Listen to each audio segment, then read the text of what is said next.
Hi friends, ಎಲ್ರಿಗೂ ನಮಸ್ಕಾರ. ಜ್ಞಾನಗಂಗೋತ್ರಿ ಸಂಸ್ಥೆಯ ಇನ್ಕ್ವೆಸ್ಟ್ ಪ್ರಚಲಿತ ಘಟನೆಗಳ ಸರಣಿಗೆ ತಮ್ಮೆಲ್ಲರಿಗೂ ಮತ್ತೊಮ್ಮೆ ಸ್ವಾಗತ.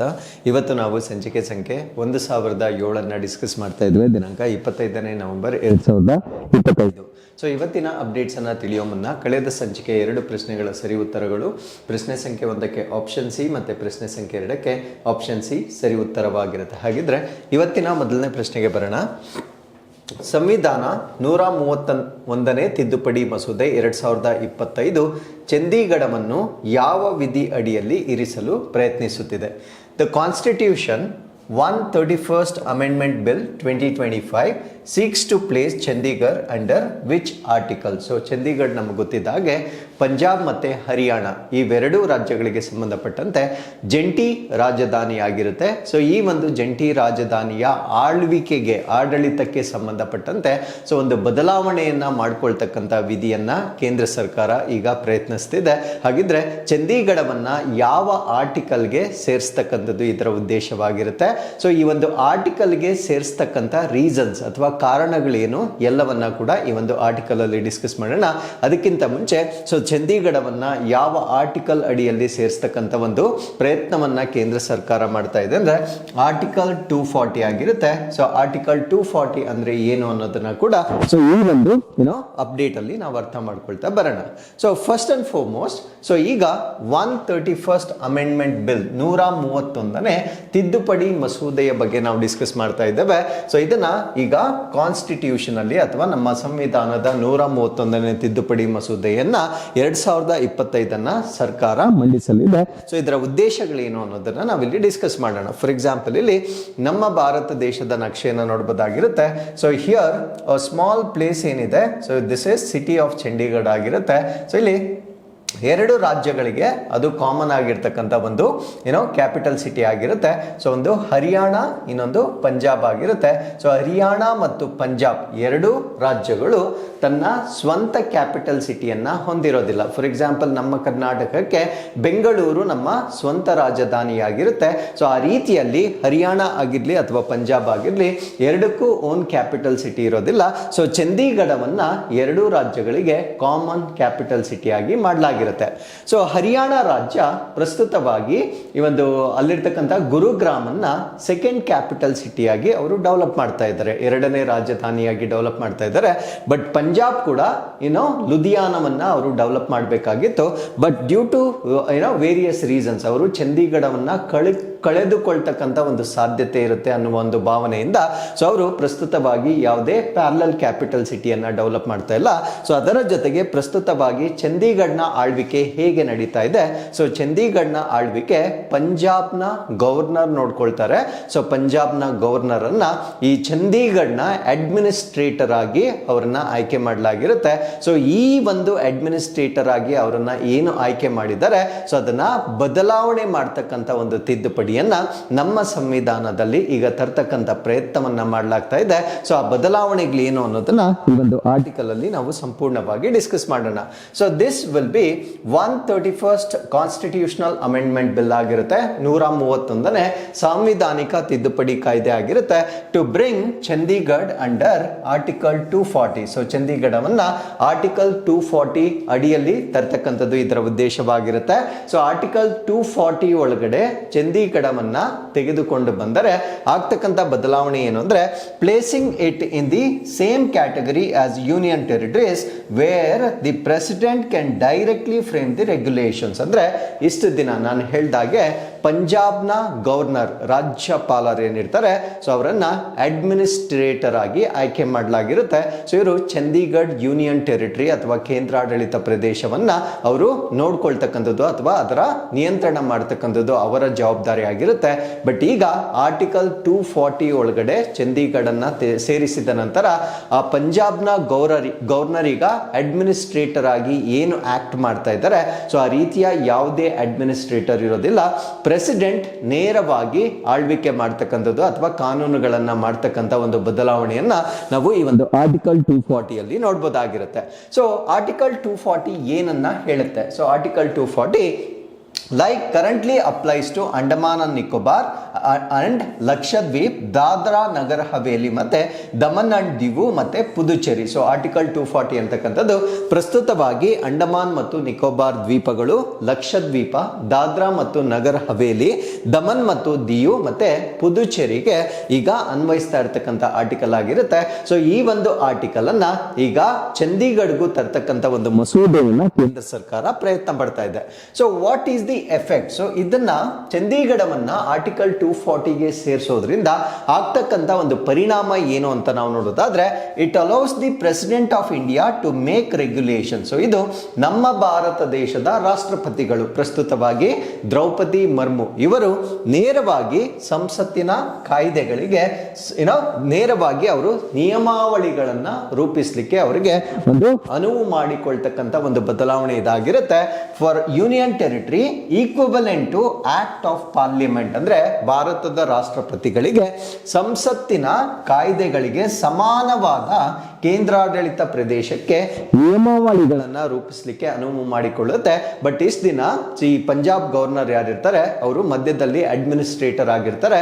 ಸೊ ಈ ಒಂದು ಆರ್ಟಿಕಲ್ 240 ಒಳಗಡೆ ಚಂಡೀಗಢವನ್ನ ಸೇರಿಸಿದ್ರೆ ಸೊ ರಾಷ್ಟ್ರಪತಿಗಳು ನೇರವಾಗಿ ಈ ಒಂದು ಚಂಡೀಗಢಗೆ ಸಂಬಂಧಪಟ್ಟಂತೆ ನಿಯಮಾವಳಿಗಳನ್ನ ರೂಪಿಸಲಿಕ್ಕೆ ಅನುವು ಮಾಡಿಕೊಳ್ತಕ್ಕಂಥ ಒಂದು ಬದಲಾವಣೆ ಇದಾಗುತ್ತೆ. ಸೊ ಇದು aim stated by the centre. So ಕೇಂದ್ರ ಸರ್ಕಾರ ಇದಕ್ಕೆ ರೀಸನ್ ಏನಕ್ಕೆ ಹೇಳ್ತಾ ಇದೆ, ಯಾಕೆ ಈ ಒಂದು ಬದಲಾವಣೆಯನ್ನ ಪ್ರಸ್ತುತವಾಗಿ ಚಂಡೀಗಢಗೆ ಮಾಡಲಾಗುತ್ತೆ, ಇದಕ್ಕೆ ಕೇಂದ್ರ ಸರ್ಕಾರ ಕೊಟ್ಟಿರ್ತಕ್ಕಂಥ ಒಂದು ಕಾರಣ ಏನು ಅಂತ ನಾವು ನೋಡೋದಾದ್ರೆ, simplify the law making process, ಅಂದ್ರೆ ಕಾನೂನುಗಳನ್ನ ಮಾಡ್ತಕ್ಕಂಥ ಒಂದು ಪ್ರಕ್ರಿಯೆ ಏನಿರುತ್ತೆ ಸೊ ಅದನ್ನ ಸರಳೀಕರಣಗೊಳಿಸ್ತಕ್ಕಂಥದ್ದು ಇದರ ಉದ್ದೇಶವಾಗಿರುತ್ತೆ. And bring uniformity with other UTs that lack legislature, ಅಂದ್ರೆ ಯಾವ ಕೇಂದ್ರಾಡಳಿತ ಪ್ರದೇಶಗಳಲ್ಲಿ ಶಾಸಕಾಂಗ ವ್ಯವಸ್ಥೆ ಇರೋದಿಲ್ಲ, ಆ ಒಂದು ಶಾಸಕಾಂಗ ವ್ಯವಸ್ಥೆ ಇಲ್ಲದ ಕೇಂದ್ರಾಡಳಿತ ಪ್ರದೇಶಗಳೊಂದಿಗೆ ಚಂಡೀಗಢವನ್ನ ಕೂಡ ಸೇರಿಸ್ತಕ್ಕಂಥದ್ದು ಈ ಒಂದು ಬದಲಾವಣೆಯ ಮುಖ್ಯ ಉದ್ದೇಶ ಎಂದು ಕೇಂದ್ರ ಸರ್ಕಾರ ಕೊಟ್ಟಿರ್ತಕ್ಕಂಥ ಕಾರಣವಾಗಿರುತ್ತೆ. ಹಾಗಿದ್ರೆ ಇಲ್ಲೊಂದು ಸರಳವಾದ ಪ್ರಶ್ನೆಯನ್ನ ನಿಮ್ಗೆ ಕೇಳೋದಾದ್ರೆ, ಸೊ ಲೆಜಿಸ್ಲೇಚರ್ ಇರ್ತಕ್ಕಂಥ ಯುಟಿಸ್ ಅಥವಾ ಕೇಂದ್ರಾಡಳಿತ ಪ್ರದೇಶಗಳು, ನಮ್ಮ ಭಾರತ ದೇಶದಲ್ಲಿ ಶಾಸಕಾಂಗ ವ್ಯವಸ್ಥೆ ಇರ್ತಕ್ಕಂಥ ಕೇಂದ್ರಾಡಳಿತ ಪ್ರದೇಶಗಳು ಯಾವುದು ಅನ್ನೋದನ್ನ ನೀವು ಕಮೆಂಟ್ಸ್ ಅಲ್ಲಿ ನಮಗೆ ತಿಳಿಸಬಹುದಾಗಿರುತ್ತೆ.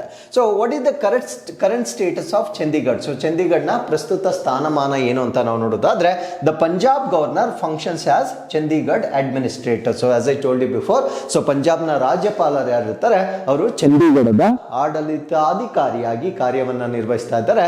ಸೊ ಆರ್ಟಿಕಲ್ 240 ಒಳಗಡೆ ಇದನ್ನ ಸೇರಿಸಿದ ನಂತರ ಸೊ ಇವರ ಒಂದು ಪೊಸಿಷನ್ ಏನಿರುತ್ತೆ ಅದು ಎವಿಕ್ಟ್ ಆಗುತ್ತೆ ಅಥವಾ ಎಲಿಮಿನೇಟ್ ಆಗುತ್ತೆ ಅನ್ನೋದು ನಮ್ಗೆ ಇಲ್ಲಿ ಗೊತ್ತಿರಬೇಕಾಗಿರುತ್ತೆ. So with this let's get into question number 2. ಇತ್ತೀಚೆಗೆ 2 ಮೆನ್ಹೀರ್ಗಳು ಕರ್ನಾಟಕದ ಯಾವ ಜಿಲ್ಲೆಯಲ್ಲಿ ಪತ್ತೆಯಾಗಿವೆ? The 2 menhirs were discovered in which district of Karnataka? Menhirs ಅಂದ್ರೆ ಅದು ಬೃಹತ್ ಆಗಿರ್ತಕ್ಕಂಥ ಕಲ್ಲುಗಳಿಂದ ಮಾಡಿರ್ತಕ್ಕಂಥ ಒಂದು ರಚನೆಗಳಾಗಿರುತ್ತೆ. ಸೊ ಅದನ್ನ ಮೆನ್ಹೀರ್ಸ್ ಅಂತ ಹೇಳ್ತೇವೆ. ಸೊ ನಮ್ಮ ಕರ್ನಾಟಕದ ಒಂದು ಜಿಲ್ಲೆಯಲ್ಲಿ ಇತ್ತೀಚೆಗೆ 2 ಈ ರೀತಿಯ ಮೆನ್ಹೀರ್ಗಳು ಪತ್ತೆಯಾಗಿರುತ್ತೆ. ಆ ಜಿಲ್ಲೆ ಯಾವುದು ಅನ್ನೋದು ನಮ್ಮ ಪ್ರಶ್ನೆ ಆಗಿರುತ್ತೆ. ಈ ಪ್ರಶ್ನೆಗೆ ಸರಿಯಾದ ಉತ್ತರ ಉಡುಪಿ ಜಿಲ್ಲೆಯಲ್ಲಿ ಈ ಒಂದು ಮೆನ್ಹೀರ್ಗಳು ಪತ್ತೆಯಾಗಿರುತ್ತೆ. ಸೊ ಅದರ ಚಿತ್ರವನ್ನ ನೀವಿಲ್ಲಿ ನೋಡಬಹುದಾಗಿರುತ್ತೆ. ಇದು ಅಪ್ರೈಟ್ ಅಥವಾ ಎರೆಕ್ಟ್ ಆಗಿರುತ್ತೆ ಅಥವಾ ನೇರವಾಗಿರ್ತಕ್ಕಂಥ ಒಂದು ಕಲ್ಲಿನ ಮೆನ್ಹೀರ್ ಆಗಿರುತ್ತೆ. ಸೊ ಏನಿದರ ವಿಶೇಷತೆ, ಇದು ಯಾವ ಕಾಲಕ್ಕೆ ಸಂಬಂಧಪಟ್ಟಿದ್ದು ಅಥವಾ ಈ ಒಂದು ಮೆನ್ಹೀರ್ನ ಜೊತೆಗೆ ಇನ್ನೂ ಏನೇನು ವಸ್ತುಗಳು ಸಿಕ್ಕಿದವೆ ಎಲ್ಲವನ್ನ ಕೂಡ ಈ ಒಂದು ಆರ್ಟಿಕಲ್ ಅಲ್ಲಿ ನಾವು ಡಿಸ್ಕಸ್ ಮಾಡೋಣ. So 2 menhirs dating back to late megalithic period. So ಈಗ ಸಿಕ್ಕಿರ್ತಕ್ಕಂಥ ಈ ಒಂದು ಮೆನ್ಹೀರ್ಗಳು ಏನಿರ್ತವೆ ಸೊ ಇವು ಮೆಗಾಲಿಥಿಕ್ ಅವಧಿಗೆ ಸೇರಿರ್ತಕ್ಕಂಥದ್ದು, ಮೆಗಾಲಿಥಿಕ್ ಅವಧಿಗೆ ಸೇರಿರ್ತಕ್ಕಂಥದ್ದು.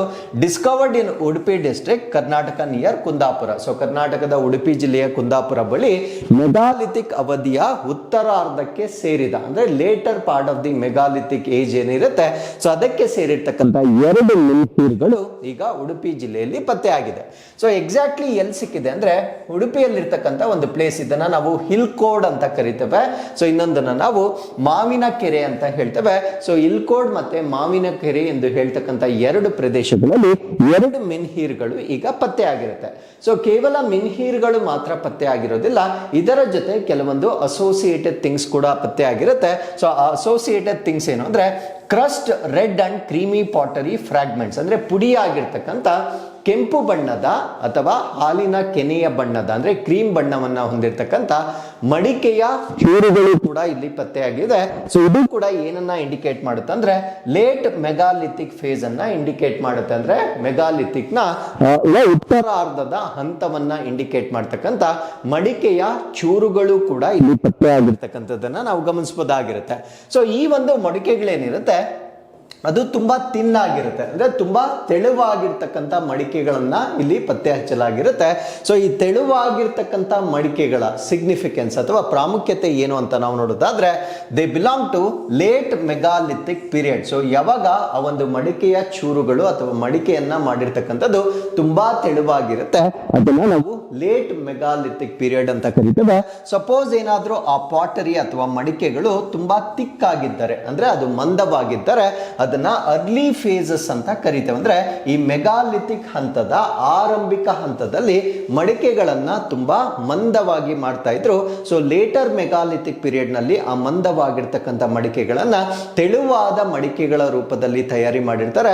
ಸೊ ತೆಳುವಾಗಿರ್ತಕ್ಕಂಥ ಮಡಿಕೆಯ ಚೂರುಗಳು ಇಲ್ಲಿ ಸಿಕ್ಕಿರುವ ಕಾರಣದಿಂದ ಸೊ ಆ ಒಂದು ಮೆನ್ಹೀರ್ಗಳು ಲೇಟ್ ಮೆಗಾಲಿಥಿಕ್ ಪೀರಿಯಡ್ ಗೆ ಸಂಬಂಧಪಟ್ಟಿದ್ದು ಅಂತಕ್ಕಂಥ ಒಂದು ಪ್ರಿಡಿಕ್ಷನ್ ಅನ್ನ ಇಲ್ಲಿ ಮಾಡಲಾಗ್ತಾ ಇದೆ.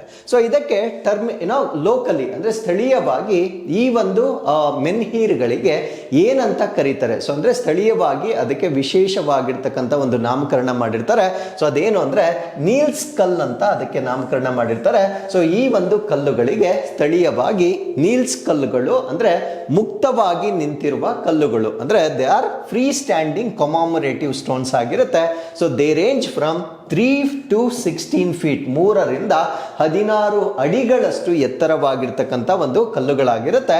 And are often associated with megalithic burials ಅಂದ್ರೆ ಮೆಗಾಲಿಥಿಕ್ ಕಾಲದಲ್ಲಿ ಏನನ್ನ ಹೂಳ್ತಾ ಇದ್ರು ಆ ಹೂಳಿರ್ತಕ್ಕಂಥ ಜಾಗಗಳನ್ನ ಪತ್ತೆ ಹಚ್ಚಲಿಕ್ಕೆ ಈ ರೀತಿಯ 3ರಿಂದ 16 ಅಡಿ ಎತ್ತರದ ಕಲ್ಲುಗಳನ್ನ ಅಲ್ಲಿ ಹೂಳ್ತಾ ಇದ್ದಂತಹ ಒಂದು ಪದ್ಧತಿ ಆಗಿರುತ್ತೆ. ಸೊ ಇಲ್ಲಿ ಸಿಕ್ಕಿರ್ತಕ್ಕಂಥ ಒಂದು ಪ್ರದೇಶ ಮೊದಲನೇದನ್ನ ನಾವು ಹಿಲ್ ಕೋಡ್ ಅಂತ ಕರಿತೇವೆ. ಸೊ ಅಲ್ಲಿ ಸಿಕ್ಕಿರ್ತಕ್ಕಂಥ ಕಲ್ಲಿನ ಎತ್ತರ 135 ಸೆಂಟಿಮೀಟರ್ ಇರುತ್ತೆ. ಸೊ ಇದು ಅಪ್ರೈಟ್ ಆಗಿರುತ್ತೆ ಅಂದ್ರೆ ನೇರವಾಗಿ ಅದನ್ನ ಹೂತಿರ್ತಕ್ಕಂಥದ್ದನ್ನ ನಾವು ನೋಡಬಹುದಾಗಿರುತ್ತೆ. ಸೊ ಇದರ ಜೊತೆ ಕೆಂಪು ಮತ್ತೆ ಈ ಕ್ರೀಮ್ ಬಣ್ಣದ ಮಡಿಕೆಗಳು ಕೂಡ ಸಿಕ್ಕಿರುತ್ತೆ. ಸೊ ಇದರ ಸಿಗ್ನಿಫಿಕೆನ್ಸ್ ಏನು ಅಂದ್ರೆ ಲೇಟ್ ಮೆಗಾಲಿಥಿಕ್ ಬರಿಯರ್ ಮಾರ್ಕರ್ ಅಂದ್ರೆ ಇದು ಲೇಟ್ ಮೆಗಾಲಿಥಿಕ್ ನ ಸಮಾಧಿಯ ಅವಧಿಯ ಕಾಲದ ಒಂದು ಅವಶೇಷಗಳು ಇಲ್ಲಿ ಪತ್ತೆ ಆಗಿರುತ್ತೆ. ಸೊ ಎರಡನೇ ಪ್ಲೇಸ್ ಅನ್ನ ನಾವು ಮಾವಿನ ಕೆರೆ ಅಂತ ಹೇಳ್ತೇವೆ. ಸೊ ಇಲ್ಲಿ ಸಿಕ್ಕಿರ್ತಕ್ಕಂಥ ಒಂದು ಸ್ತಂಭದ ಎತ್ತರ 112 ಸೆಂಟಿಮೀಟರ್ ಇರುತ್ತೆ. ಸೊ ಇದು ನಾರ್ತ್ ವೆಸ್ಟ್ ಕಡೆಗೆ ಅದು ಬೆಂಡ್ ಆಗಿರುತ್ತೆ. ಸೊ ನಾರ್ತ್ ವೆಸ್ಟ್ ದಿಕ್ಕಿಗೆ ಅದು ಸ್ವಲ್ಪ ವಾಲ್ ಇರುತ್ತೆ. ಸೊ ಯಾವುದೇ ಕುಂಬಾರಿಕೆ ಅಥವಾ ಇಲ್ಲಿ ಯಾವುದೇ ಮಡಿಕೆಯ ಚೂರುಗಳು ಇಲ್ಲಿ ಸಿಕ್ಕಿರೋದಿಲ್ಲ. ಸೊ ಇದು ಲೇಟ್ ಬೃಹತ್ ಶಿಲಾಯುಗದ ಸ್ಮರಣಾರ್ಥದ ಕಲ್ಲಾಗಿರುತ್ತೆ ಅಂದ್ರೆ ಲೇಟ್ ಮೆಗಾಲಿಥಿಕ್ ಕಮಾಮರೇಟಿವ್ ಸ್ಟೋನ್ ಆಗಿ ಸೊ ಈ ಒಂದು ಮಾವಿನ ಕೆರೆಯಲ್ಲಿ ಸಿಕ್ಕಿರ್ತಕ್ಕಂಥ ಸ್ಟೋನ್ ಅನ್ನ ಈಗ ಡಿಸೈಫರ್ ಮಾಡಲಾಗಿರುತ್ತೆ. ಈಗ ನಮ್ಮ ಕರ್ನಾಟಕದಲ್ಲಿ ಈ ಮೆಗಾಲಿಥಿಕ್ ಪೀರಿಯಡ್ ಗೆ ಸಂಬಂಧಪಟ್ಟಂತೆ ನಾವು ಮಾಹಿತಿಯನ್ನ ಹಿಸ್ಟ್ರಿಗೆ ಸಂಬಂಧಪಟ್ಟಂತೆ ಮಾಹಿತಿಯನ್ನ ಶಿಲಾಯುಗದ ಕರ್ನಾಟಕದ ಬಗ್ಗೆ ಸ್ವಲ್ಪ ಬೇಸಿಕ್ ಇನ್ಫಾರ್ಮೇಶನ್ ಅನ್ನ ನಾವು ಡಿಸ್ಕಸ್ ಮಾಡೋಣ. ಸೊ ಈ ಒಂದು ಮೆಗಾಲಿಥಿಕ್ ಪೀರಿಯಡ್ ಇನ್ ಕರ್ನಾಟಕ ಅದರ ಡೇಟ್ ಅನ್ನ ನಾವು ನೋಡೋದಾದ್ರೆ 1200 BC ಇಂದ 300 CE ವರೆಗೂ ಇರತಕ್ಕಂಥ ಯುಗವನ್ನ ನಾವು ಕರ್ನಾಟಕದ ಬೃಹತ್ ಶಿಲಾಯುಗ ಅಂತ ಹೇಳ್ಬೋದಾಗಿರುತ್ತೆ. ಸೊ ಈ ಒಂದು ಶಿಲಾಯುಗವನ್ನ ನಾವು ಟ್ರಾನ್ಸಿಷನ್ ಇಂಟು ಐರನ್ ಏಜ್ ಅಂತ ಹೇಳ್ತೇವೆ. ಅಂದ್ರೆ ಈ ಒಂದು ಐರನ್ ಏಜ್ ಅಥವಾ ಕಬ್ಬಿಣದ ಯುಗ ಅಂತ ಏನ್ ಹೇಳ್ತೇವೆ. ಸೊ ಅದಕ್ಕೆ ಪರಿವರ್ತನೆಯನ್ನ ಸೂಚಿಸ್ತಕ್ಕಂಥ ಒಂದು ಯುಗವನ್ನ ನಾವು ಬೃಹತ್ ಶಿಲಾಯುಗ ಆಫ್ ಕರ್ನಾಟಕ ಅಂತ ಹೇಳ್ಬೋದಾಗಿರುತ್ತೆ. ಸೊ ಇಲ್ಲಿರ್ತಕ್ಕಂಥ ಒಂದು ವಿಶೇಷ ಗುಣಗಳು ಕ್ಯಾರೆಕ್ಟರಿಸ್ಟಿಕ್ಸ್ ಆಫ್ ದಿಸ್ ಎರಾ ಏನು ಅಂತ ನಾವು ನೋಡೋದಾದ್ರೆ ಬರಿಯಲ್ ಮಾನ್ಯುಮೆಂಟ್ಸ್ ಅನ್ನ ನಾವು ನೋಡಬಹುದಾಗಿರುತ್ತೆ. ಅಂದ್ರೆ ಸಮಾಧಿ ಸ್ಮಾರಕಗಳು ಹೆಚ್ಚಾಗಿ ಈ ಕಾಲದಲ್ಲಿ ರಚನೆ ಆಗಿರುತ್ತೆ. ಐರನ್ ಟೆಕ್ನಾಲಜಿ ಅಂದ್ರೆ ಕಬ್ಬಿಣದ ತಂತ್ರಜ್ಞಾನ ಅಂಡ್ ಎವಾಲ್ವಿಂಗ್ ಸೋಷಿಯಲ್ ಸ್ಟ್ರಕ್ಚರ್ ಅಂದ್ರೆ ಆ ಒಂದು ಸಾಮಾಜಿಕ ರಚನೆ ಅಂತಕ್ಕಂಥದ್ದು ವಿಕಸನಗೊಳ್ತಕ್ಕಂಥ ಅವಧಿಯನ್ನ ತೋರಿಸ್ತಕ್ಕಂಥ ಒಂದು ಯುಗವನ್ನ ನಾವು ಮೆಗಾಲಿಥಿಕ್ ಪೀರಿಯಡ್ ಇನ್ ಕರ್ನಾಟಕ ಅಂತ ಹೇಳ್ಬೋದಾಗಿರುತ್ತೆ. ಸೊ ಹಾಗಿದ್ರೆ ಈ ಒಂದು ಕರ್ನಾಟಕದಲ್ಲಿ ಸಿಕ್ಕಿರ್ತಕ್ಕಂಥ ಈ ಒಂದು ಮೆಗಾಲಿಥಿಕ್ ಬರಿಯಲ್ಸ್ ಏನಿರುತ್ತೆ ಅದರ ಪ್ರಮುಖ ಫೀಚರ್ಸ್ ಅಥವಾ ಗುಣಲಕ್ಷಣಗಳು ಏನು ಅಂತ ನಾವಿಲ್ಲಿ ಡಿಸ್ಕಸ್ ಮಾಡೋದಾದ್ರೆ ಮೊದಲನೇದು ಬರಿಯಲ್ ಪ್ರಾಕ್ಟೀಸಸ್ ಅಂದ್ರೆ ಸಮಾಧಿ ಪದ್ಧತಿಗಳು ಹೇಗಿತ್ತು ಅಂತ ನಾವು ನೋಡೋದಾದ್ರೆ, so they use men here's ಅಂದ್ರೆ ನಾವು ಇಷ್ಟೊತ್ತು ಚಿತ್ರದಲ್ಲಿ ನೋಡಿರ್ತಕ್ಕಂಥ ಸ್ತಂಭಗಳನ್ನ ಅವರು ಸಮಾಧಿ ಸ್ಥಳಗಳಲ್ಲಿ ಉಳ್ತಾ ಇದ್ರು. ಅದ್ರ ಜೊತೆಗೆ ಡೋಲ್ಮೆನ್ಸ್ಗಳು ಅಂದ್ರೂ ಕೂಡ ಅದು ಶಿಲೆಗಳಿಗೆ ಸಂಬಂಧಪಟ್ಟಿರ್ತಕ್ಕಂಥ ಒಂದು ರಚನೆ ಆಗಿರುತ್ತೆ. ಕೇನ್ಸ್ ಆಗಿರ್ಬೋದು, ಮತ್ತೆ stone circles to mark graves ಅಂದ್ರೆ ಆ ಒಂದು ಸ್ಮಶಾನ ಏನಿರುತ್ತೆ ಅದನ್ನ ಗುರುತಿಸಲಿಕ್ಕೆ ಆ ಕಲ್ಲುಗಳನ್ನ ಉಳ್ತಾ ಇರ್ತಕ್ಕಂಥ ಒಂದು ಪದ್ಧತಿಯನ್ನ ನಾವು ಈ ಒಂದು ಮೆಗಾಲಿಥಿಕ್ ಸಮಯದಲ್ಲಿ ನೋಡಬಹುದಾಗಿರುತ್ತೆ. ಸೊ ಅದ್ರ ಜೊತೆಗೆ ಈ ಒಂದು ಸಮಾಧಿಗಳೇನಿರುತ್ತೆ ಅದರ ಜೊತೆಯಲ್ಲಿ ಸಿಕ್ಕಿರ್ತಕ್ಕಂಥದ್ದು ಐರನ್ ಟೂಲ್ಸ್ ಅಂದ್ರೆ ಕಬ್ಬಿಣದ ಉಪಕರಣಗಳು, ವೆಪನ್ಸ್ ಕೆಲವೊಂದು ಶಸ್ತ್ರಾಸ್ತ್ರಗಳು, ಪಾಟರಿ ಮಡಿಕೆಗಳು, ಬೀಡ್ಸ್ ಅಂದ್ರೆ ಮಣಿಗಳು, ಅಂಡ್ ಆರ್ನಮೆಂಟ್ಸ್ ಅಂದ್ರೆ ಕೆಲವೊಂದು ಆಭರಣಗಳು. They reflect their social status ಅಂದ್ರೆ ಅವರ ಸಾಮಾಜಿಕ ಸ್ಥಾನಮಾನ ಹೇಗಿತ್ತು ಅನ್ನೋದನ್ನ ಇಲ್ಲಿ ಸಿಗ್ತಕ್ಕಂಥ ವಸ್ತುಗಳಿಂದ ನಾವು ಅಲ್ಲಿ ಸಾಮಾಜಿಕ ಸ್ಥಾನಮಾನ ಹೇಗಿತ್ತು ಅಂತಕ್ಕಂಥದ್ದನ್ನ ಈ ವಸ್ತುಗಳ ಮುಖಾಂತರ ನಾವು ಡಿಕೋಡ್ ಮಾಡಬಹುದಾಗಿರುತ್ತೆ. ಸೊ ಅದಾದ್ಮೇಲೆ ದ ಕ್ರೊನಾಲಜಿ ಕಾಲಾನುಕ್ರಮಣಿಕೆಯನ್ನ ನಾವು ನೋಡೋದಾದ್ರೆ ಅರ್ಲಿ ಫೇಸ್ ಅನ್ನ ಆರಂಭಿಕ ಹಂತವನ್ನ ನಾವು 1200ರಿಂದ 500 BC ಅಂತ ಹೇಳ್ಬೋದಾಗಿರುತ್ತೆ. ಈ ಸಮಯದಲ್ಲಿ ಆ ಪಾಟರಿ ಅಂತಕ್ಕಂಥದ್ದು ಆ ಮಡಿಕೆಗಳ ಒಂದು ಥಿಕ್ನೆಸ್ ಏನಿರುತ್ತೆ ತುಂಬಾ ದಪ್ಪದಾಗಿರ್ತಕ್ಕಂಥ ಮಡಿಕೆಗಳನ್ನ ಅವ್ರು ಮಾಡ್ತಾ ಇದ್ರು. ಅದ್ರ ಜೊತೆಗೆ ಲೇಟ್ ಫೇಸ್ ಅಥವಾ ನಂತರದ ಒಂದು ಯುಗವನ್ನ 300 BC ಇಂದ 300 CE ವರೆಗೂ ನೋಡ್ಬೋದಾಗಿರುತ್ತೆ. ಸೊ ಈ ಒಂದು ಸಮಯದಲ್ಲಿ ತಿನ್ ಪಾಟರಿ ತೆಳುವಾದ ಮಡಿಕೆಗಳನ್ನ ಮಾಡ್ತಕ್ಕಂಥ ಒಂದು ಯುಗವನ್ನ ನಾವು ಕೊನೆಯ ಹಂತದ ಶಿಲಾಯುಗ ಅಂತ ಹೇಳ್ಬೋದಾಗಿರುತ್ತೆ. ಹಾಗಿದ್ರೆ ಸೊ ಕರ್ನಾಟಕದಲ್ಲಿ ಈ ಒಂದು ಶಿಲಾಯುಗಕ್ಕೆ ಸಂಬಂಧಪಟ್ಟಿರ್ತಕ್ಕಂಥ ಪ್ರಮುಖ ಪ್ರದೇಶಗಳು ಯಾವುದು ಅಂತ ನಾವು ನೋಡೋದಾದ್ರೆ, ಮೊದಲನೇದು ಬ್ರಹ್ಮಗಿರಿ. ಇದು ಚಿತ್ರದುರ್ಗ ಜಿಲ್ಲೆಯಲ್ಲಿ ಬರ್ತಕ್ಕಂಥದ್ದು. Excavated by Mortimer Wheeler, yielded dolmens, stone circles and iron tools ಅಂದ್ರೆ ಬ್ರಹ್ಮಗಿರಿ ಇದು ಸಿಕ್ಕಿರ್ತಕ್ಕಂಥದ್ದು ನಮ್ಮ ಚಿತ್ರದುರ್ಗ ಜಿಲ್ಲೆಯಲ್ಲಿ. ಮಾರ್ಟಿನ್ ವೀಲರ್ ಇವರ ಸಮಯದಲ್ಲಿ ಇದನ್ನ ಉತ್ಖನನ ಮಾಡಲಾಗಿರುತ್ತೆ. ಸೊ ಇಲ್ಲಿ ಸಿಕ್ಕಿರ್ತಕ್ಕಂಥ ವಸ್ತುಗಳು ಡಾಲ್ಮೆನ್ಗಳು ಸಿಕ್ಕಿರುತ್ತೆ, ಕಲ್ಲಿನ ವೃತ್ತಗಳು ಅಂದ್ರೆ ಸರ್ಕ್ಯುಲರ್ ಶೇಪ್ ಅಲ್ಲಿ ಕಟ್ ಮಾಡಿರ್ತಕ್ಕಂಥ ಕಲ್ಲುಗಳು, ಕಬ್ಬಿಣದ ಉಪಕರಣಗಳು ಈ ಒಂದು ಪ್ರದೇಶದಲ್ಲಿ ಸಿಕ್ಕಿರ್ತಕ್ಕಂಥದ್ದನ್ನ ನಾವು ನೋಡಬಹುದಾಗಿರುತ್ತೆ. ಸೊ ಎರಡನೇದು Maski, Raichur district, very important, ತುಂಬಾ ಎಕ್ಸಾಮ್ಸ್ ಅಲ್ಲಿ ಕೇಳಿರ್ತಾರೆ. ಸೊ ರಾಯಚೂರು ಜಿಲ್ಲೆಯ ಮಸ್ಕಿ ಇದಾಗಿರುತ್ತೆ. ಕೇನ್ಸ್ ಬರಿಯಲ್ಸ್ ಮತ್ತೆ ಐರನ್ ಆರ್ಟಿಫ್ಯಾಕ್ಟ್ಸ್ ಇಲ್ಲಿ ಸಿಕ್ಕಿರುತ್ತೆ. ಸೊ ಕೇನ್ ಸಮಾಧಿಗಳು ಮತ್ತೆ ಕಬ್ಬಿಣದ ಕಲಾಕೃತಿಗಳು ಸಿಕ್ಕಿರ್ತಕ್ಕಂಥ ಒಂದು ಪ್ರದೇಶವಾಗಿರುತ್ತೆ. ಸೊ ನೆಕ್ಸ್ಟ್ ಪ್ರದೇಶವನ್ನ ನಾವು ದೊಡ್ಡಲತೂರು ಅಂತ ಕರಿತೇವೆ.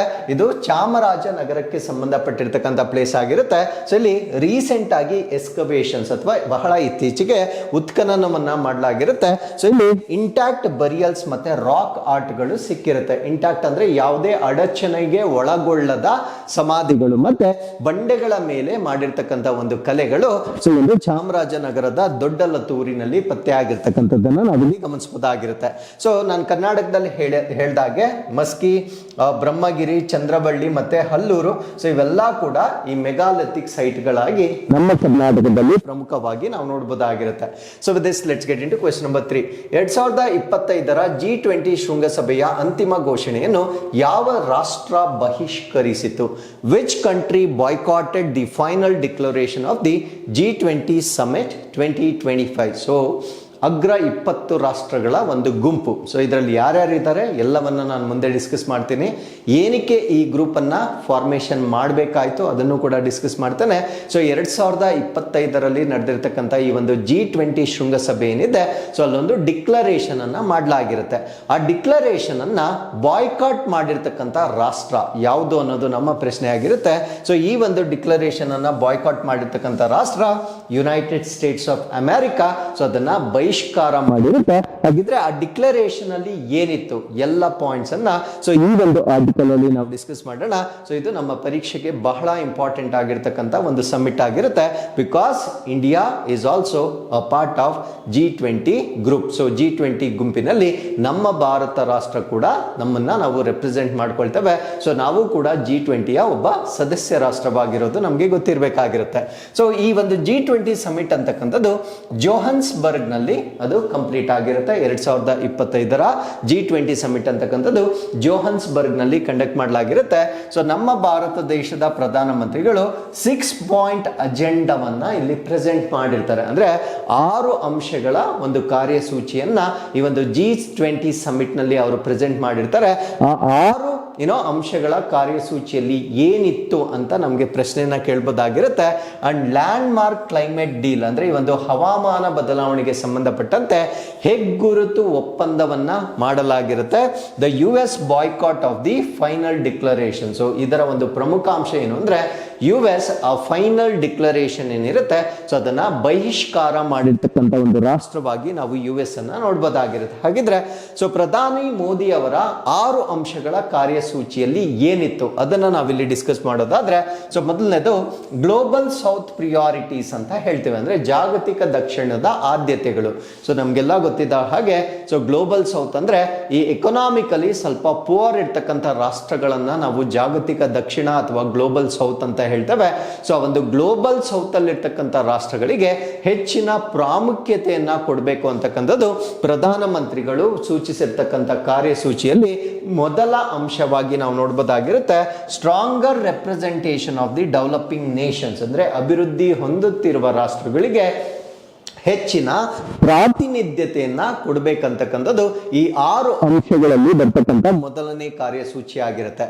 ಸೊ ಅದಾದ್ಮೇಲೆ climate action. So this is the problem for US.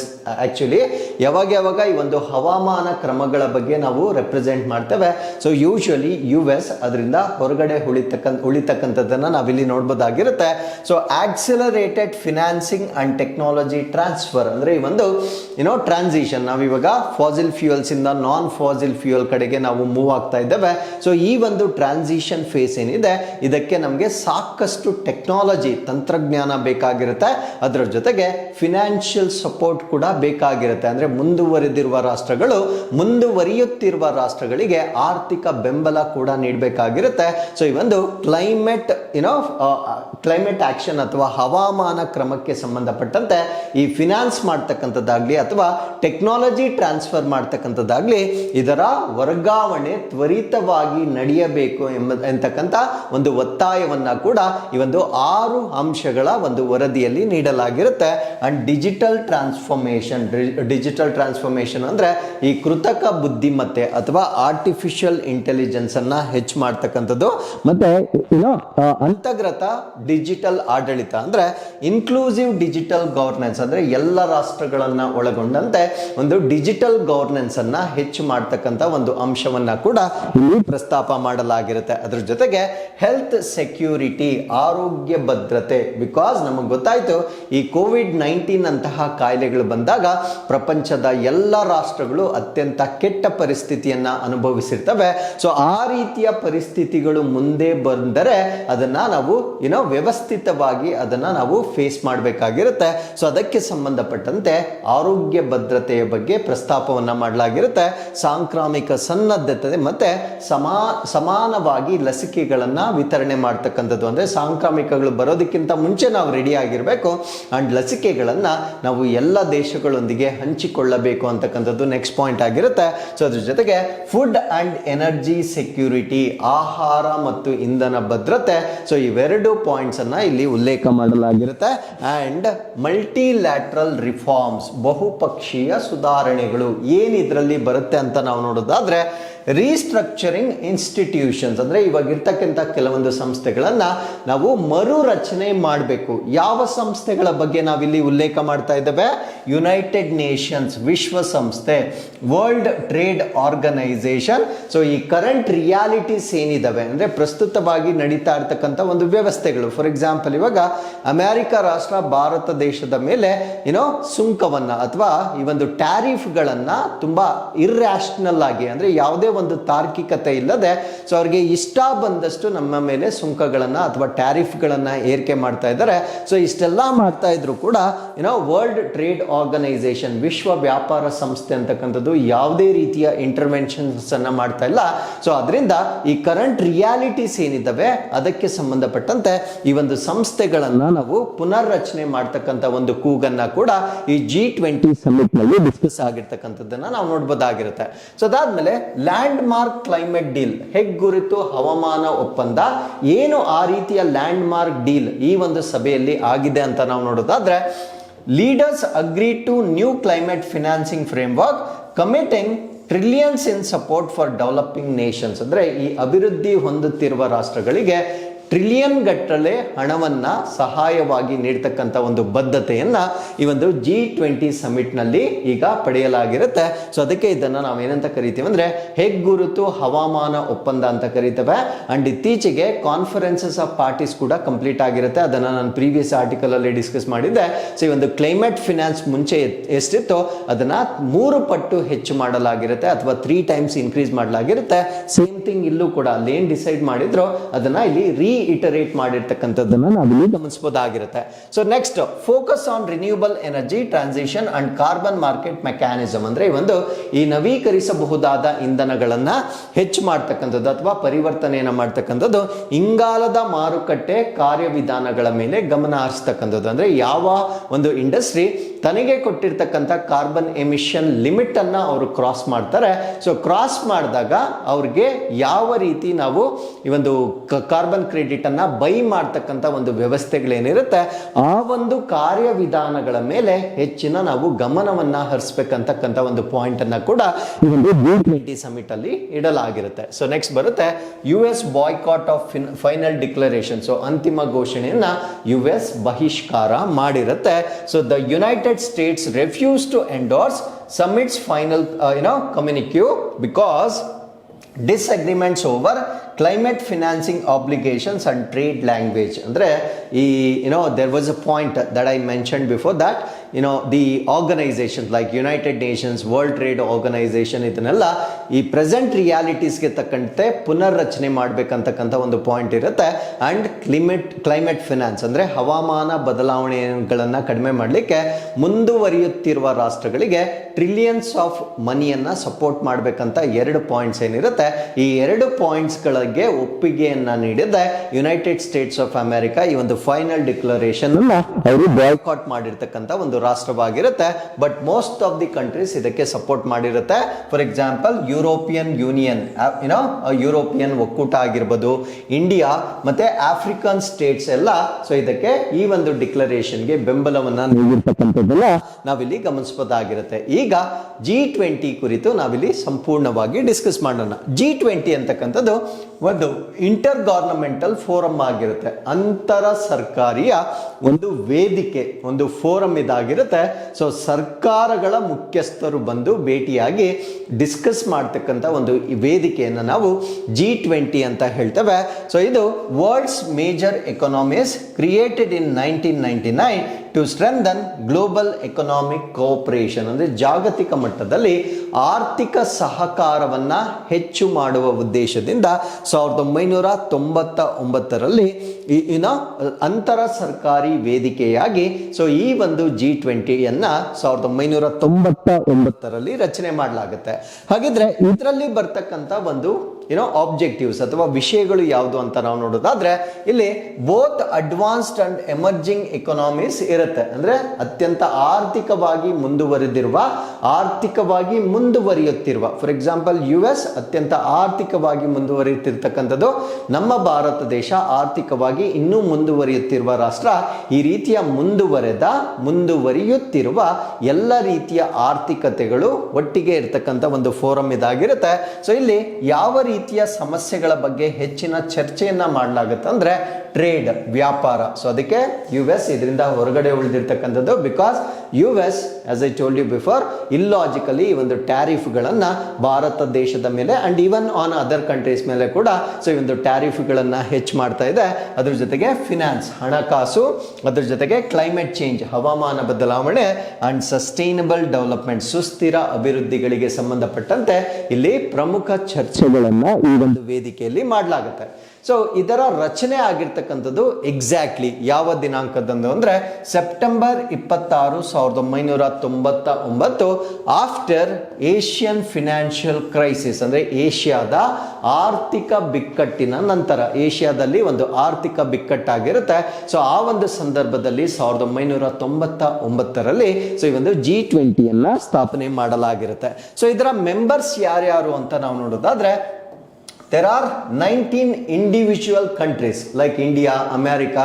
ಈ ರೀತಿಯಾಗಿ 19 ಸ್ವತಂತ್ರ ರಾಷ್ಟ್ರಗಳು ಇದರಲ್ಲಿ ಇರುತ್ತೆ. ಅದರ ಜೊತೆಗೆ ಯುರೋಪಿಯನ್ ಒಕ್ಕೂಟದಲ್ಲಿ ಬರ್ತಕ್ಕಂಥ ಎಲ್ಲ ರಾಷ್ಟ್ರಗಳನ್ನ ನಾವಿಲ್ಲಿ 1 ಅಂತ ಕೌಂಟ್ ಮಾಡ್ತೇವೆ. Actually 19+1 that is equal to 20.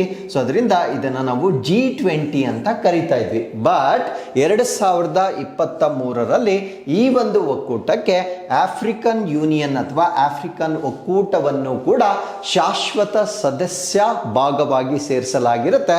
ಆದ್ರೂ ಕೂಡ ಇದನ್ನ ನಾವು ಇವಾಗ G21 ಅಂತ ಕರೆಯೋದಿಲ್ಲ. ಅದರ ಒರಿಜಿನಲ್ ನೇಮ್ ಏನಿತ್ತು G20 ಅಂತ, ಸೊ ಅದೇ ನೇಮ್ ಅನ್ನ ನಾವು ಇಂದಿಗೂ ಕೂಡ ಮುಂದುವರಿಸ್ತಾ ಇದ್ದೇವೆ.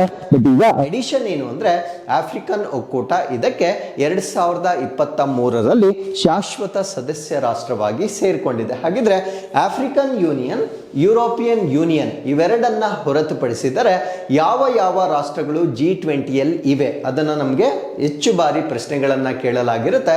ಹಾಗಿದ್ರೆ G20ಯಲ್ಲಿರ್ತಕ್ಕಂಥ ರಾಷ್ಟ್ರಗಳು ಯಾವುದು ಅಂತ ನಾವು ನೋಡೋದಾದ್ರೆ ಆಲ್ಫಾಬೆಟಿಕಲ್ ಆರ್ಡರ್ ಅಲ್ಲಿ ನಾನು ಹೇಳೋದಾದ್ರೆ Argentina, Australia, Brazil, Canada, China, France, Germany, India, Indonesia, Italy, Japan, Mexico, Russia, Saudi Arabia, South Africa, South Korea, Turkey, UK ಮತ್ತೆ US ಇಷ್ಟು ಪ್ಲಸ್ ಆಫ್ರಿಕನ್ ಯೂನಿಯನ್ ಮತ್ತೆ ಯುರೋಪಿಯನ್ ಯೂನಿಯನ್ ಇಷ್ಟು ಈ ಒಂದು G20ಯಲ್ಲಿರ್ತಕ್ಕಂಥ ಶಾಶ್ವತ ಸದಸ್ಯ ರಾಷ್ಟ್ರಗಳ ಪಟ್ಟಿಯಲ್ಲಿ ನಾವು ನೋಡಬಹುದಾಗಿರುತ್ತೆ. So with this let's get into question number 4. Hayli Gubbi ಜ್ವಾಲಾಮುಖಿ ಯಾವ ದೇಶದಲ್ಲಿದೆ? In which country is the Hayli Gubbi volcano located? So ಈ ಪ್ರಶ್ನೆಗೆ ಸರಿಯಾದ ಉತ್ತರ ಇಥಿಯೋಪಿಯಾದಲ್ಲಿ ನಾವು ಹೈಲಿ ಗುಬ್ಬಿ ವಾಲ್ಕೆನೋವನ್ನು ನೋಡಬಹುದಾಗಿರುತ್ತೆ. ಸೊ ಈ ಒಂದು ಹೈಲಿ ಗುಬ್ಬಿ ವಾಲ್ಕೆನೋ ಬಗ್ಗೆ ನಾವು ಪ್ರಶ್ನೆಯನ್ನ ಕೊಡ್ಲಿಕ್ಕೆ ಕಾರಣ ಏನು ಅಂದ್ರೆ, ಸೊ ಇದು ಬಹಳಷ್ಟು ವರ್ಷಗಳಿಂದ ಇನ್ಆಕ್ಟಿವ್ ಆಗಿತ್ತು, ಅಂದ್ರೆ ಯಾವುದೇ ರೀತಿಯ ಸ್ಫೋಟ ಆಗಿರಲಿಲ್ಲ. ಸೊ ಬಹಳ ಇತ್ತೀಚೆಗೆ ಇದು ಸ್ಫೋಟಗೊಂಡಿರುತ್ತೆ. ಸ್ಫೋಟಗೊಂಡಿರುವುದರ ಜೊತೆಗೆ ಅಲ್ಲೇನು ಪೊಲ್ಯೂಷನ್ ಉಂಟಾಗಿದೆ ಅಥವಾ ಆ ಒಂದು ಪ್ಲ್ಯೂಮ್ ಅಂತ ನಾವೇನು ಹೇಳ್ತೇವೆ, ಪ್ಲ್ಯೂಮ್ ಅಂದ್ರೆ ಅದರಿಂದ ಉಂಟಾಗ್ತಕ್ಕಂಥ ದಟ್ಟವಾದ ಒಂದು ಹೊಗೆ ಏನಿದೆ ಅದು ಈವನ್ ನಮ್ಮ ಭಾರತ ರಾಷ್ಟ್ರವನ್ನ ಕೂಡ ತಲುಪಿರುತ್ತೆ. Already Delhi is known to be one of the worst polluted capital cities of the world. So ಅದರ ಜೊತೆಗೆ ಈ ಒಂದು ವಾಲ್ಕ್ಯಾನಿಕ್ ಎರಪ್ಷನ್ ಕೂಡ ಈ ಒಂದು ಪೊಲ್ಯೂಷನ್ಗೆ ಆಡ್ ಮಾಡಿರ್ತಕ್ಕಂಥದ್ದನ್ನ ನಾವು ನೋಡ್ಬೋದಾಗಿರುತ್ತೆ. ಸೊ ಈ ಒಂದು ಹೈಲಿ ಗುಬ್ಬಿ ವಾಲ್ಕೆನೋ ಬಗ್ಗೆ ಈ ಒಂದು ಆರ್ಟಿಕಲ್ ಅಲ್ಲಿ ನಾವು ಸಂಪೂರ್ಣವಾಗಿ ಡಿಸ್ಕಸ್ ಮಾಡೋಣ. ಫಾರ್ ಎಕ್ಸಾಂಪಲ್ ಇಲ್ಲಿ ಈ ಒಂದು ಭಾಗದಲ್ಲಿ ಈ ಭಾಗವನ್ನ, so what ever I am marking here, ಇದನ್ನ ನಾವು ಹಾರ್ನ್ ಆಫ್ ಆಫ್ರಿಕಾ ಅಂತ ಕರಿತೇವೆ. ಆಫ್ರಿಕಾದ ಕೊಂಬು ರಾಷ್ಟ್ರಗಳು ಅಂತ ಕರಿತೇವೆ. ಈ ಕೊಂಬು ರಾಷ್ಟ್ರಗಳಲ್ಲಿ ನಾವು ಎರಿಟ್ರಿಯಾ, ಇಥಿಯೋಪಿಯಾ, ಸೊಮಾಲಿಯಾ ಮತ್ತೆ ಜಿಬೌಟಿಯನ್ನ ನೋಡ್ಬೋದಾಗಿರುತ್ತೆ. ಸೊ ಇದರಲ್ಲಿ ಒಂದು ರಾಷ್ಟ್ರ ಇಥಿಯೋಪಿಯಾದಲ್ಲಿ ನಾವು ಹೈಲಿ ಗುಬ್ಬಿ ಅಂತ ಈ ಭಾಗದಲ್ಲಿ, ಅಂದ್ರೆ ಆಲ್ಮೋಸ್ಟ್ ಎರಿಟ್ರಿಯಾ ಜೊತೆ ತನ್ನ ಬಾರ್ಡರ್ ಅನ್ನ ಏನ್ ಶೇರ್ ಮಾಡ್ಕೊಳ್ಳುತ್ತೆ, ಸೊ ಆ ಒಂದು ಭಾಗದಲ್ಲಿರ್ತಕ್ಕಂಥ ಒಂದು ವಾಲ್ಕೆನೋ ಇದನ್ನು ನಾವು ಹೈಲಿ ಗುಬ್ಬಿ ಅಂತ ಹೇಳ್ತೇವೆ. ಸೊ ಈ ಒಂದು ಹೈಲಿ ಗುಬ್ಬಿ ಅಂತಕ್ಕಂಥದ್ದು ಭೌಗೋಳಿಕವಾಗಿ ಇಥಿಯೋಪಿಯಾದಲ್ಲಿ ಇರ್ತಕ್ಕಂಥ ಒಂದು ವಾಲ್ಕೆನೋ ಆಗಿರುತ್ತೆ. ಸೊ ಈಗ ಇದು ಎರಪ್ಟ್ ಆಗಿರುತ್ತೆ ಅಥವಾ ಸ್ಫೋಟಗೊಂಡಿರುತ್ತೆ. ಹಾಗಾದ್ರೆ ಇಥಿಯೋಪಿಯಾದ ನೈಬರಿಂಗ್ ಕಂಟ್ರೀಸ್ ಯಾವುದು ಅಂತ ನಮಗೆ ಪ್ರಶ್ನೆ ಕೇಳ್ತಾರೆ. ಸೊ ಎರಿಟ್ರಿಯಾ, ಜಿಬೂಟಿ, ಸೊಮಾಲಿಯಾ, ಕೆನ್ಯಾ ಮತ್ತೆ ಸೌತ್ ಸುಡಾನ್ ನೊಂದಿಗೆ ತನ್ನ ಬಾರ್ಡರ್ ಅನ್ನ ಶೇರ್ ಮಾಡ್ಕೊಂಡಿರುತ್ತೆ. ಅಂಡ್ ಇದರ ಕ್ಯಾಪಿಟಲ್ ಸಿಟಿ ಯಾವುದು ಅಂತ ಕೇಳಿದ್ರೆ ಅಡೀಸ್ ಅಬಾಬಾ ಅಂತ ಗೊತ್ತಿರಬೇಕಾಗಿರುತ್ತೆ. ಸೊ ಅದರ ಜೊತೆಗೆ ಇದರ ಇನ್ನೊಂದು ವಿಶೇಷತೆ ಏನು ಅಂದ್ರೆ ಇದೊಂದು ಲ್ಯಾಂಡ್ ಲಾಕ್ಡ್ ಕಂಟ್ರಿ ಆಗಿರುತ್ತೆ, ಅಂದ್ರೆ ಭೂ ಆವೃತವಾಗಿರ್ತಕ್ಕಂಥ ಒಂದು ರಾಷ್ಟ್ರವಾಗಿರುತ್ತೆ. ಯಾವುದೇ ರೀತಿಯ ಸಾಗರ ಅಥವಾ ಸಮುದ್ರದೊಂದಿಗೆ ತನ್ನ ಬಾರ್ಡರ್ ಅನ್ನ ಶೇರ್ ಮಾಡ್ಕೊಳ್ಳೋದಿಲ್ಲ.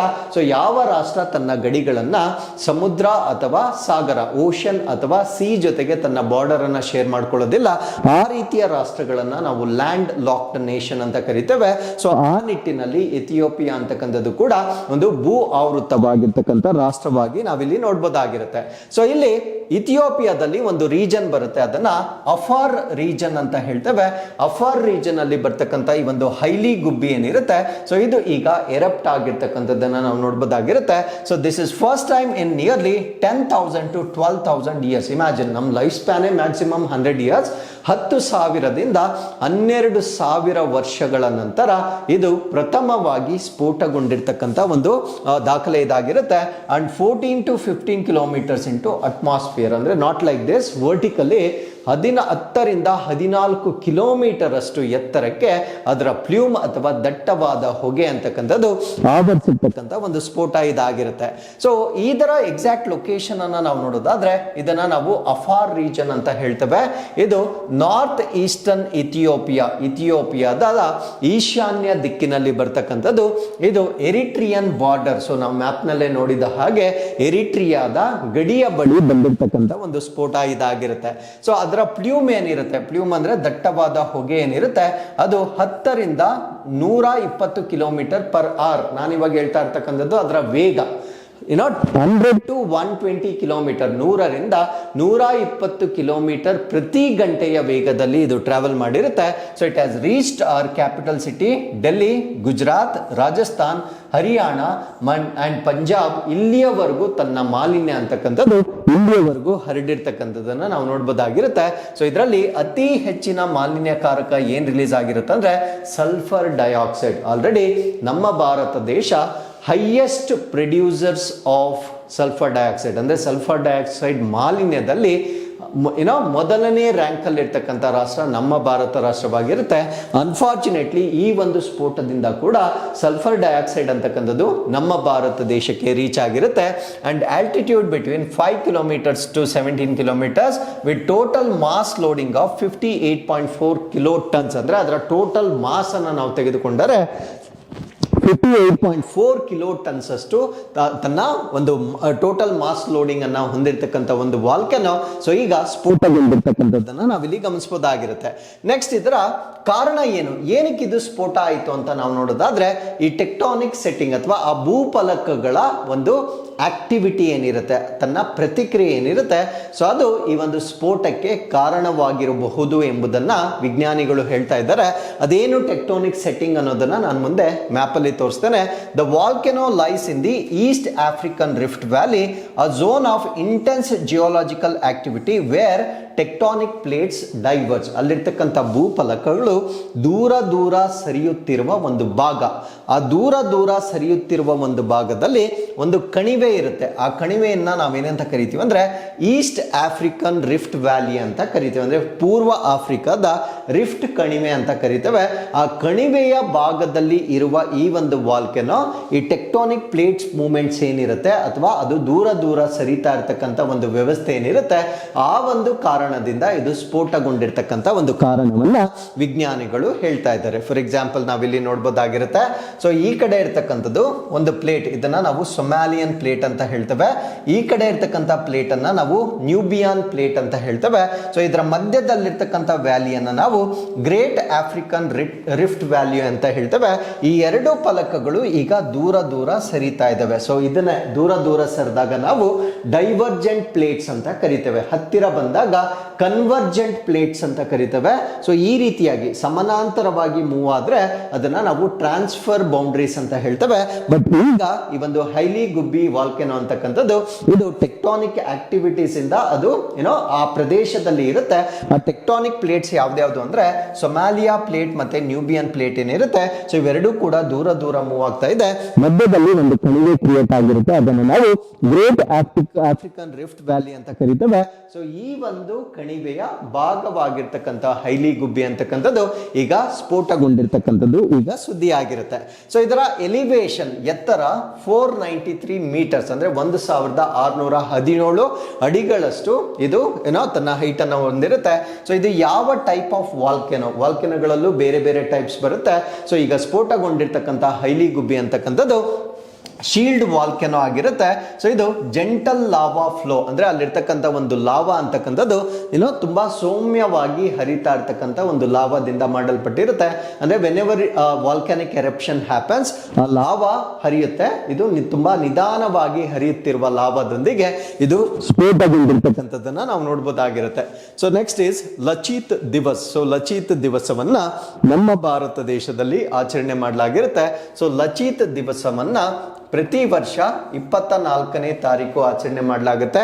ಸೊ ಏನಿದು ಲಚಿತ್ ದಿವಸ್? ಸೊ ಇದಕ್ಕೆ ಒಂದು ಬ್ಯಾಟಲ್ ನಮಗೆ ನೆನಪಿರಬೇಕು. ಆ ಬ್ಯಾಟಲ್ ಅನ್ನ ನಾವು ಸರೈಘಾಟ್ ಕದನ ಅಂತ ಕರಿತೇವೆ. ಈ ಸರೈಘಾಟ್ ಕದನ ಅಂತಕ್ಕಂಥದ್ದು ಅಹೋಮ್ ಡೈನಾಸ್ಟಿ, ಅಹೋಮ್ ಸಾಮ್ರಾಜ್ಯ ಅಂತ ಇರುತ್ತೆ. ಆ ಅಹೋಮ್ ಸಾಮ್ರಾಜ್ಯದ ಕಮಾಂಡರ್ ಅವರ ಹೆಸರೇನು ಅಂದ್ರೆ ಲಚಿತ್ ಬರ್ಪುಕನ್ ಅಂತ ಕರಿತೇವೆ. ಇವ್ರೇನ್ ಮಾಡ್ತಾರೆ ಅಂದ್ರೆ ಆ ಒಂದು ಅಸ್ಸಾಮಿ ಪಡೆಯ ನೇತೃತ್ವವನ್ನ ವಹಿಸ್ತಾರೆ. ಸೊ ಇವರು ಯಾರ ವಿರುದ್ಧವಾಗಿ ಆ ಒಂದು ಕದನವನ್ನ ಬ್ಯಾಟಲ್ ಅನ್ನ ಅವರು ಮಾಡ್ತಾರೆ ಅಂದ್ರೆ ಮೈಟಿ ಮುಘಲ್ಸ್. ಸೊ ಮುಘಲರು ಅತ್ಯಂತ ಶಕ್ತಿಶಾಲಿ, ಇವನ್ ಪಾಪ್ಯುಲೇಷನ್ ಜನಸಂಖ್ಯೆಯಲ್ಲೂ ಕೂಡ, ಜನಸಂಖ್ಯೆ ಇನ್ ದ ಸೆನ್ಸ್ ಅವರ ಸೈನ್ಯ ಏನಿರುತ್ತೆ ಅತಿ ಹೆಚ್ಚಿನ ಸೈನ್ಯವನ್ನ ಹೊಂದಿದ್ದಂತಹ ಮುಘಲ್ರನ್ನ ಈ ಲಚಿತ್ ಬರ್ಪುಕನ್ ಇವರು ಅಹೋಮ್ ಡೈನಾಸ್ಟಿಯ ಒಬ್ಬ ಕಮಾಂಡರ್ ಆಗಿರ್ತಾರೆ. ಇವರು ಪ್ರಬಲಶಾಲಿಯಾಗಿರ್ತಕ್ಕಂಥ ಮೊಘಲರನ್ನ ಸರೈ ಘಾಟ್ ಕದನದಲ್ಲಿ ಸೋಲಿಸ್ತಾರೆ. ಸೊ ಅವರು ಮೊಘಲರು ಆಲ್ಮೋಸ್ಟ್ ಎಲ್ಲ ಪ್ರದೇಶಗಳನ್ನ ಅವರು ಆಕ್ರಮಣ ಮಾಡ್ಕೊಂಡು ಬರ್ತಾ ಇರ್ತಾರೆ. ಸೊ ಕೊನೆಯ ಪ್ರದೇಶ ಅಸ್ಸಾಮನ್ನ ಟಾರ್ಗೆಟ್ ಮಾಡ್ತಾರೆ. ಸೊ ಅಸ್ಸಾಮಲ್ಲಿ ಯಾವಾಗ ಅವರು ಸರೈ ಘಾಟ್ ಕದನದಲ್ಲಿ ಅವರು ಸೋಲನ್ನ ಉಣ್ತಾರೆ, ಸೊ ಅದಾದ ನಂತರ ಅವರು ಅಸ್ಸಾಂ ಕಡೆ ತಲೆನೇ ಹಾಕೋದಿಲ್ಲ. ಆ ಒಂದು ಫೇಮಸ್ ಬ್ಯಾಟಲ್ ಅನ್ನ ನಾವು ಸರೈ ಘಾಟ್ ಕದನ ಅಂತ ಕರಿತೇವೆ. ಆ ಸರೈ ಘಾಟ್ ಕದನದ ಒಂದು ನಾಯಕ ಲಚಿತ್ ಬರ್ಪುಕನ್ ರವರ ಒಂದು ದಿನವನ್ನ ನಾವು ಲಚಿತ್ ದಿವಸವಾಗಿ ಆಚರಣೆ ಮಾಡ್ತೇವೆ. ಸೊ ಈ ಒಂದು ಸರೈ ಘಾಟ್ ಕದನ ನಡೆದಿರ್ತಕ್ಕಂಥದ್ದು 1671 ನಡೆದಿರ್ತಕ್ಕಂಥ ಒಂದು ಕದನ ಇದಾಗಿರುತ್ತೆ. ಸೊ ಇದು ಹೂ ವಾಸ್ ಲಚಿತ್ ಬರ್ಪುಕನ್, ಇವರನ್ನ ನಾವು ಕಮಾಂಡರ್ ಆಫ್ ಅಹೋಮ್ ಕಿಂಗ್ಡಮ್ ಅಂತ ಕರಿತೇವೆ. ಅಹೋಮ್ ಸಾಮ್ರಾಜ್ಯದ ಸೇನಾಧಿಪತಿ ಇವರಾಗಿರ್ತಾರೆ, ಅಪಾಯಿಂಟೆಡ್ ಬೈ ಅಹೋಮ್ ಕಿಂಗ್. ಆ ಒಂದು ಅಹೋಮ್ ಕಿಂಗ್ ಅನ್ನ ನಾವೇನಂತ ಕರಿತೀವಿ ಅಂದ್ರೆ ಚಕ್ರಧ್ವಜ ಸಿಂಗ ಅಂತ ಕರಿತೇವೆ. ಚಕ್ರಧ್ವಜ ಸಿಂಗ ಇವರಿಂದ ನೇಮಕಗೊಂಡಿರ್ತಕ್ಕಂಥ ಒಂದು ಕಮಾಂಡರ್ ಅನ್ನ ನಾವು ಲಚಿತ್ ಬರ್ಪುಕನ್ ಅಂತ ಕರಿತೇವೆ. ಸೊ ಅದಾದ್ಮೇಲೆ ಇವರು ಮಾಡಿರ್ತಕ್ಕಂಥ ಫೇಮಸ್ ಬ್ಯಾಟಲ್ ಅನ್ನ ನಾವು ಬ್ಯಾಟಲ್ ಆಫ್ ಸರೈ ಘಾಟ್ ಅಂತ ಹೇಳ್ತೇವೆ. ಸೊ ಇದು ಬ್ರಹ್ಮಪುತ್ರ ರಿವರ್ ಅಥವಾ ಬ್ರಹ್ಮಪುತ್ರ ನದಿಯ ಪ್ರದೇಶದಲ್ಲಿ ಆಗಿರ್ತಕ್ಕಂಥ ಒಂದು ಕದನವಾಗಿರುತ್ತೆ. So Lachit strategic genius and naval tactics halted Mughals expansion into Assam. ಅಂದ್ರೆ ಅವರ ಒಂದು ಕಾರ್ಯತಂತ್ರ ಏನಿತ್ತು, ನೌಕಾತಂತ್ರಗಳು ಏನಿತ್ತು, ಅಸ್ಸಾಂಗೆ ಆ ಒಂದು ಜಯವನ್ನ ತಂದು ಕೊಡುತ್ತೆ. ಸೊ ಮುಘಲರು ಆ ಒಂದು ಯುದ್ಧದಲ್ಲಿ ಸೋಲನ್ನ ಅನುಭವಿಸಿ ಅಲ್ಲಿಂದ ಅವರು ಹೊರ ಹೋಗಿರ್ತಾರೆ. ಅದು ಆ ಕದನವನ್ನ ನಾವು ಸರೈ ಘಾಟ್ ಕದನ ಅಂತ ಕರಿತೇವೆ. So with this let's get into question number 6. Bharat ಮತ್ತು ಫ್ರಾನ್ಸ್ ಜಂಟಿ ಸಹಭಾಗಿತ್ವಕ್ಕೆ ಸಹಿ ಹಾಕಿವೆ. ಈ ಕೆಳಗಿನ ಯಾವ ವಾಯುವಿನಿಂದ ಮೇಲ್ಮೈಗೆ ಹಾರುವ ಕ್ಷಿಪಣಿಯನ್ನ ತಯಾರಿ ಮಾಡ್ತಾ ಇದ್ದಾವೆ. ಸೊ ಈ ಒಂದು ಕ್ಷಿಪಣಿಯಲ್ಲಿ ದೇಶೀಕರಣವು 60% ತಲುಪುವ ನಿರೀಕ್ಷೆ ಇದೆ. ಆ ಒಂದು ಕ್ಷಿಪಣಿಯನ್ನ ಏನಂತ ಕರೀತಾರೆ, ಅದು ನಮ್ಮ ಪ್ರಶ್ನೆ ಆಗಿರುತ್ತೆ. India and France have signed a joint venture to co manufacture which of the following air to surface missile in India which indigenisation expected to reach up to 60%. ಅಂದ್ರೆ ಇಂಡಿಯಾ ಮತ್ತೆ ಫ್ರಾನ್ಸ್ ಇಬ್ಬರು ರಾಷ್ಟ್ರಗಳು ಒಂದು ಮಿಸೈಲ್ ಅನ್ನ develop ಮಾಡ್ತಾ ಇದ್ದಾವೆ. ಈ ಒಂದು ಮಿಸೈಲ್ ನ ವಿಶೇಷತೆ ಏನು ಅಂದ್ರೆ ಅದರಲ್ಲಿ ಬರ್ತಕ್ಕಂಥ 60% ಆಫ್ ದಿ ಕಾಂಪೊನೆಂಟ್ ಏನಿರುತ್ತೆ ಅದು ಭಾರತ ದೇಶದಲ್ಲಿ ಸ್ಥಳೀಯವಾಗಿ ಡೆವಲಪ್ ಮಾಡ್ತಾ ಇದ್ದಾರೆ. ಹಾಗಿದ್ರೆ ಆ ಒಂದು ಮಿಸೈಲ್ ಅದು ಏರಿಂದ ಸರ್ಫೇಸ್ಗೆ, ವಾಯುವಿನಿಂದ ಮೇಲ್ಮೈಗೆ ಹಾರತಕ್ಕಂಥ ಒಂದು ಕ್ಷಿಪಣಿ ಆಗಿರುತ್ತೆ. ಆ ಕ್ಷಿಪಣಿಗೆ ಕೊಟ್ಟಿರ್ತಕ್ಕಂಥ ಹೆಸರೇನು ಅನ್ನೋದು ನಮ್ಮ ಪ್ರಶ್ನೆ ಆಗಿರುತ್ತೆ. ಸೊ ಈ ಪ್ರಶ್ನೆಗೆ ಸರಿಯಾದ ಉತ್ತರ ಆ ಕ್ಷಿಪಣಿಯನ್ನ ನಾವು ಹ್ಯಾಮರ್ ಅಂತ ಕರಿತೇವೆ. ಹ್ಯಾಮರ್ ಅಂದ್ರೆ highly agile modular munition extended range ಅಂತ ಕರಿತೇವೆ. ಹೈಲಿ ಅಜೈಲ್ ಅಂದ್ರೆ ಅತ್ಯಂತ ಕ್ರಿಯಾಶೀಲವಾಗಿರ್ತಕ್ಕಂಥ ಒಂದು ಕ್ಷಿಪಣಿಯನ್ನ ಭಾರತ ಮತ್ತು ಫ್ರಾನ್ಸ್ ಈಗ ಜಂಟಿಯಾಗಿ ತಯಾರಿ ಮಾಡ್ತಾ ಇದ್ದಾರೆ. ಈ ಒಂದು ಕ್ಷಿಪಣಿಯನ್ನ ಫಾರ್ ಎಕ್ಸಾಂಪಲ್ ನೀವು ಇಲ್ಲಿ ನೋಡಬಹುದಾಗಿರುತ್ತೆ. ಈ ಒಂದು ಕ್ಷಿಪಣಿಯನ್ನ ನಾವು ಹ್ಯಾಮರ್ ಅಂತ ಈಗ ನಾಮಕರಣ ಮಾಡಲಾಗಿರುತ್ತೆ. ಹ್ಯಾಮರ್ ಅಂತಕ್ಕಂಥದ್ದು ಯಾವ ಎರಡು ರಾಷ್ಟ್ರಗಳ ಜಂಟಿ ಪ್ರಯತ್ನ ಅಂತ ನಮಗೆ ಪ್ರಶ್ನೆ ಕೇಳ್ತಾರೆ. ಇದು ಭಾರತ ಮತ್ತು ಫ್ರಾನ್ಸ್ ನ ನಡುವಿನ ಒಂದು ಜಂಟಿ ಪ್ರಯತ್ನವಾಗಿರುತ್ತೆ. ಸೊ ಇದನ್ನ ಏರ್ ಟು ಸರ್ಫೇಸ್ ಅಂದ್ರೆ ನಮ್ಮ ಫೈಟರ್ ಜೆಟ್ಸ್ ಏನಿರುತ್ತೆ ಸೊ ಅದರಿಂದ ಭೂಮಿಯ ಮೇಲೆ ಬ್ಲಾಸ್ಟ್ ಮಾಡ್ತಕ್ಕಂಥದ್ದು ಅಥವಾ ಭೂಮಿಯ ಟಾರ್ಗೆಟ್ ಗಳನ್ನ ಅದು ಗುರಿಯಾಗಿಸ್ತಕ್ಕಂಥ ಒಂದು ಮಿಸೈಲ್ ಅನ್ನ ಡೆವಲಪ್ ಮಾಡ್ತಾ ಇದ್ದಾರೆ. ಸೊ ಇದನ್ನ ನಾವು ಏರ್ ಟು ಸರ್ಫೇಸ್ ಅಂತ ಹೇಳ್ತೇವೆ. ಇದರಲ್ಲಿ ಭಾರತ ದೇಶದ ಸ್ಥಳೀಯ ವಸ್ತು 60% ಅಷ್ಟು ಇಂಡಿಜಿನೈಸ್ ಆಗಿರ್ತಕ್ಕಂಥ ಒಂದು ಕ್ಷಿಪಣಿ ಆಗಿರುತ್ತೆ. ಸೊ ಇದರ ಹೈಲೈಟ್ಸ್ ಏನು ಅಂತ ನಾವು ನೋಡೋದಾದ್ರೆ ನಮ್ಮ ಭಾರತ ದೇಶದ ವತಿಯಿಂದ ಈ ಒಂದು ತಯಾರಿಯಲ್ಲಿ ಭಾರತ್ ಎಲೆಕ್ಟ್ರಾನಿಕ್ಸ್ ಲಿಮಿಟೆಡ್ ಪಾರ್ಟಿಸಿಪೇಟ್ ಮಾಡುತ್ತೆ, BEL ಅಂತ ಕರಿತೇವೆ. ಫ್ರಾನ್ಸ್ ನ ವತಿಯಿಂದ ಸ್ಯಾಫ್ರಾನ್ ಎಲೆಕ್ಟ್ರಾನಿಕ್ಸ್ ಅಂಡ್ ಡಿಫೆನ್ಸ್ ಅಂತ ಹೇಳ್ತೇವೆ. ಸೊ ಇವರಿಬ್ಬರ ಮಧ್ಯ ಒಂದು ಜಾಯಿಂಟ್ ವೆಂಚರ್ ಕೋಆಪರೇಷನ್ ಅಗ್ರಿಮೆಂಟ್ ಅನ್ನ ಮಾಡಲಾಗಿರುತ್ತೆ. ಸೊ ಈ ಒಂದು ಒಪ್ಪಂದದ ಮುಖಾಂತರ ಹ್ಯಾಮರ್ ಮಿಸೈಲ್ ಗಳನ್ನ ಡೆವಲಪ್ ಮಾಡಲಾಗುತ್ತೆ. ಸೊ ಇದರ ರಚನೆ ಸ್ಟ್ರಕ್ಚರ್ಗೆ ನಾವು ನೋಡಿದಾಗ new private limited joint venture ಕಮಿಟಿಯನ್ನ ಇದಕ್ಕಾಗಿ ಸ್ಥಾಪನೆ ಮಾಡ್ತಾರೆ. ಅಂದ್ರೆ ಇಬ್ಬರು ರಾಷ್ಟ್ರಗಳಿಗೆ ಸಂಬಂಧಪಟ್ಟಂತೆ ಒಂದು ಜಂಟಿ ಆಗಿರ್ತಕ್ಕಂಥ ಒಂದು ಕಂಪನಿಯನ್ನು ಸ್ಥಾಪನೆ ಮಾಡಲಾಗುತ್ತೆ. ಸೊ ಇದರ ಶೇರ್ ಹೋಲ್ಡಿಂಗ್, ಷೇರುದಾರಿಕೆ ಎಷ್ಟಿರುತ್ತೆ ಅಂದರೆ ಎರಡೂ ರಾಷ್ಟ್ರಗಳು ಸಮಾನವಾಗಿ 50-50% ಶೇರನ್ನು ಹೊಂದುವ ಮುಖಾಂತರ ಸೊ ಇದನ್ನು ಸ್ಥಾಪನೆ ಮಾಡಲಾಗುತ್ತೆ. And integration, the hammer system will be integrated with Rafale fighter jets. Rafale fighter jets ಏನಿರುತ್ತೆ ಅದರಲ್ಲಿ ಬಳಕೆ ಮಾಡಲಿಕ್ಕೆ ಈ ಒಂದು ಹ್ಯಾಮರ್ ಮಿಸೈಲ್ಗಳನ್ನು ಡೆವಲಪ್ ಮಾಡ್ತಾ ಇದ್ದಾರೆ. ಸೊ ಇದು ನಮ್ಮ ಭಾರತ ದೇಶದ Indian air force Rafale maritime aircraft of the Indian navy, ಅಂದರೆ ಎರಡು ಕಡೆ ಈ ಮಿಸೈಲ್ಗಳನ್ನು ನಾವು ಯೂಸ್ ಮಾಡ್ತೇವೆ. ನಮ್ಮ ಭಾರತ ದೇಶದ ವಾಯುಪಡೆಯ ರಫೇಲ್ ಯುದ್ಧ ವಿಮಾನ ಮತ್ತು ಭಾರತೀಯ ನೌಕಾಪಡೆಯ ರಫೇಲ್ ಮೆರೈನ್ ವಿಮಾನಗಳೊಂದಿಗೆ ಈ ಒಂದು ಮಿಸೈಲ್ಗಳನ್ನು ಸಂಯೋಜನೆ ಮಾಡ್ತಕ್ಕಂಥದ್ದು ಈ ಮ್ಯಾನುಫ್ಯಾಕ್ಚರಿಂಗ್ನ ಪ್ರಮುಖ ಉದ್ದೇಶವಾಗಿರುತ್ತೆ. ಸೊ ಇಲ್ಲಿಗೆ ಎಪಿಸೋಡ್ ನಂಬರ್ 1007 ಕಂಪ್ಲೀಟ್ ಮಾಡಿರ್ತವೆ. So with this we are come to inquest challenge question. This is question number 1. You can just pass the video here, read the question and give us the answers in comments. So and this is question number 2. So ಇಲ್ಲಿಗೆ ಇವತ್ತಿನ ಎಲ್ಲ updates complete ಆಗಿರುತ್ತೆ. So once again I'll meet you with next updates. Till then keep reading, take care of yourselves and thank you very much for watching this.